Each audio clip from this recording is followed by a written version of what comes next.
Paper stars. Karkat had always been absolutely fascinated by how romantic it sounded when he had first heard of them.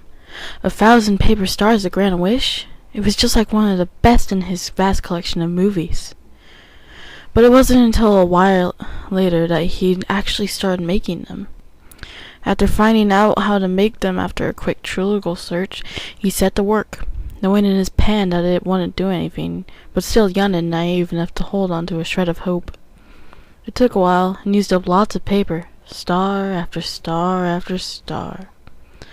When he was at about half a jar, he just stopped. It became a bit boring, a tiny bit dull. Star after tedious, colorful little star. A couple of parages or so later, when he was self-decidedly smarter and also wiser, he got into a dramatic, slur-filled fight with Captor. He had thrown his arms up in outrage when out of the corner of his eyes he spotted a jar, still half full, covered with a thin layer of dust. Pausing, he slid the pieces of paper over and began again. It became a sort of ritual for him after that. Get into a fight, a couple paper stars. Wake up in early evening grumpy, a couple more.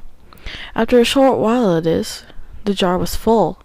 He placed it next to the Hustop monitor and stared at it occasionally. 1,001 were in there, prevented from growing little legs and escaping by a sturdy cork. He waited and waited, and then he started another jar. Feel shitty? Make stars. Wanted to go into an absolute rage? Make a few more. It didn't make him feel any better, of course. Just gave him something to do that wasn't tearing his whole hive down and throwing it at Her Condescension Herself until she came over and called him personally. The jars multiplied. He made a couple more friends, if you could call them that, somehow.